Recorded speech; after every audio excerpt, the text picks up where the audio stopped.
Grand 1, être chrétien au Moyen-Âge.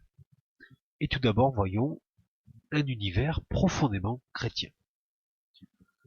En effet, l'Église occupe une place centrale dans l'espace médiéval. Ainsi, à partir du XIe siècle, on assiste à une réorganisation de l'habitat.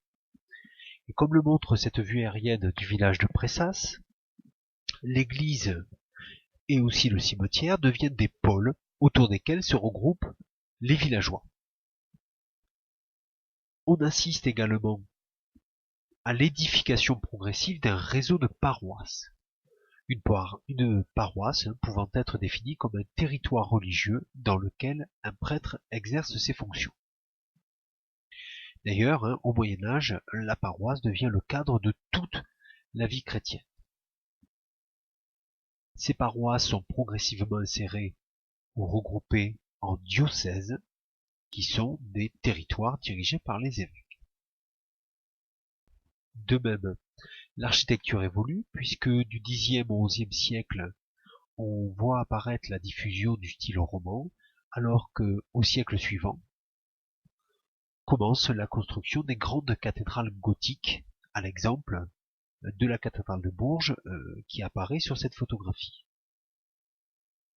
Vous pouvez commencer à construire votre axe chronologique, que l'on reprendra tout au long de la leçon, en plaçant d'abord la date de 1054, le schisme entre Rome et Constantinople, que l'on a vu dans l'introduction, et puis également ce qu'on vient de dire sur l'architecture romane et l'architecture gothique.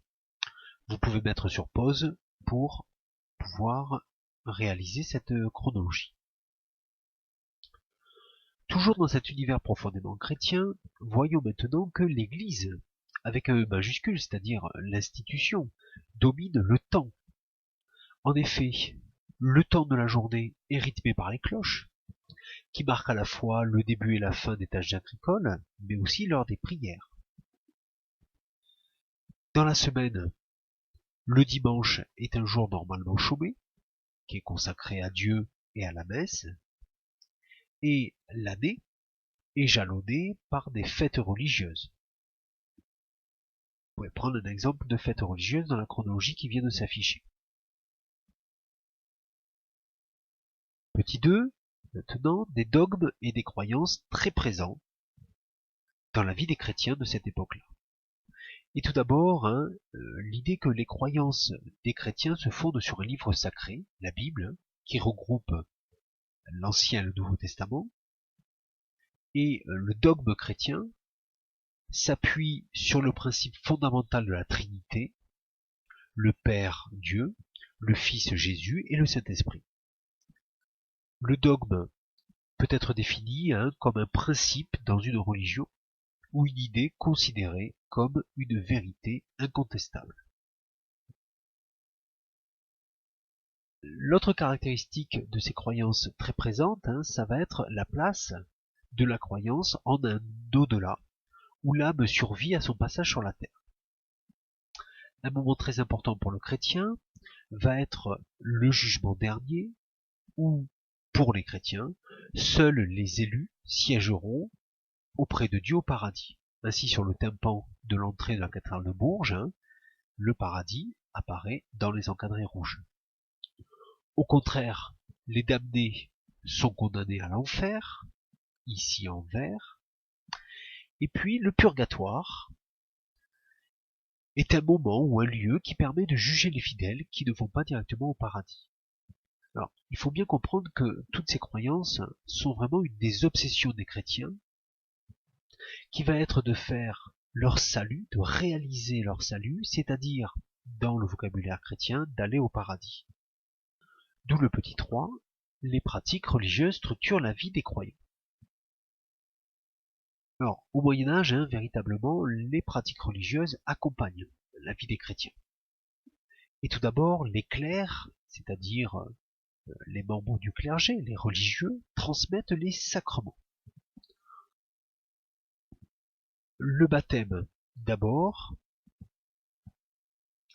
fait partie des sacrements les plus importants, puisqu'il permet l'accès à la société chrétienne, et il est aussi une promesse de salut.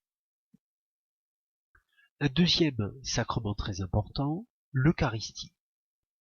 Alors, l'Eucharistie, qui commémore le dernier repas du Christ, l'Eucharistie, donc lors de l'Eucharistie, le prêtre consacre le pain et le vin, qui pour les chrétiens sont transformés en corps et sang du Christ. D'une manière plus générale, les sacrements, que l'on peut définir comme étant des actes rituels qui rapprochent les chrétiens de Dieu, et qui sont fixés au nombre de 7, marquent finalement les étapes principales de la vie.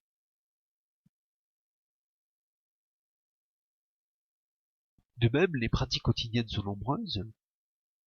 Ainsi, les chrétiens vont à la messe le dimanche. La vie quotidienne, elle, est marquée par le culte des saints et les prières.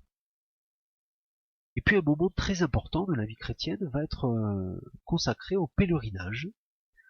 Alors, il existe des pèlerinages locaux ou régionaux, mais au-delà de ça, 3 grands pèlerinages existent au Moyen-Âge.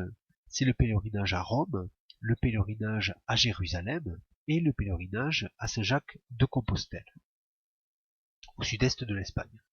Et lors de ces pèlerinages, les chrétiens vont vénérer des reliques qui sont conservées dans des reliquaires. Avec l'exemple ici du reliquaire de Sainte-Foy. Les reliques étant des ossements ou des objets ayant appartenu ou ayant un rapport avec un saint.